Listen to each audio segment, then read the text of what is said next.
Hi friends, ఎలా ఉన్నారు? అందరూ బాగున్నారా? సో ఈ రోజైతే ఇంకా మేము ఊరికి వెళ్తున్నామని చెప్పాను కదండి. ఇక్కడ వచ్చేసి మళ్ళీ ఇంకొక బస్ కూడా ఎక్కాలన్నమాట. సో ఇప్పటికే మా పాప అయితే ఫుల్ అలసిపోయింది. నేనైతే ఇంకా బస్సులో రానని చెప్పి మొండిగా కూర్చునేసింది అనమాట. ఇంకా ఎలాగో మాటలు చెప్పి, లేదు ఒక 10 మినిట్స్లో దిగేస్తాము అలా అలా చెప్పుకుంటూ మళ్ళీ కూర్చోబెట్టుకొని కాసేపు పడుకోబెట్టేసాను అనమాట. తను నిద్రపోతూ ఉంది.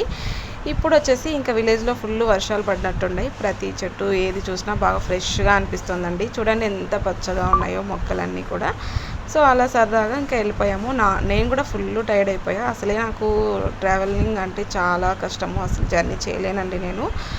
ఇంకా అలా వెళ్తూ ఉన్నామన్నమాట. ఇంకో 10 మినిట్స్లో అయితే వచ్చేస్తుంది. నా ఫోన్కి ఛార్జింగ్ కూడా అయిపోయింది. ఆల్రెడీ నేను బస్లోనే ఛార్జింగ్ పెట్టుకుంటూ వీడియో అయితే షూట్ చేసేస్తున్నా. ఇక్కడ మా పాపకు వచ్చేసి స్ప్రైట్ కొనిస్తే కాస్త మొండి తగ్గించింది. ఇంకా జ్యూస్ తాక్కుంటూ ఇంకా ఒళ్ళో పడుకోబెట్టుకునేసా. ఒక 10 మినిట్స్ 15 మినిట్స్ అలా నిద్రపోతే నీకేమనిపించదు, తొందరగా వెళ్ళిపోతాము అని చెప్పి అలా మాటలు చెప్పి పడుకోబెట్టేసాను అనమాట. ఇంకా మొత్తానికి ఊరికి వచ్చేసాము. ఇంకా వచ్చిన తర్వాత ఆటో మాట్లాడుకొని మా ఊరికి అయితే వెళ్ళిపోయాం. అప్పటి వరకు మా పిల్ల అస్సలు ఏడుస్తూనే ఉందండి. ఇంకా ఆటో ఎక్కేసరికి తనకు ఫ్రీ అయిపోయింది. అయితే ఒక బస్సు ఎక్కిన తర్వాత వెంటనే ఇంకా ఆటోలో వెళ్ళిపోవాలి. మళ్ళీ 2 బస్సులు మారి అంత జర్నీ అయితే అస్సలు చేయలేదన్నమాట. ఇప్పుడు చూడండి ఫుల్ హ్యాపీగా ఉంది. ఇంకెలాగో ఇంటికి వెళ్ళిపోతామని దానికి ఫుల్ ఖుషి అయిపోయింది అనమాట. సో చెప్తోంది ఇంకెప్పుడెప్పుడు మమ్మీ అన్నయ్యను చూడాలి అనిపిస్తుంది అని చెప్తుంది.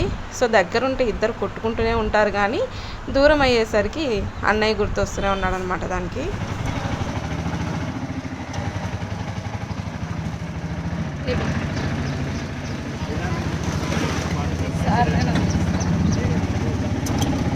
బాగుండాలి కదా, బాగుండే దాకా చూపిస్తా. తెచ్చిందా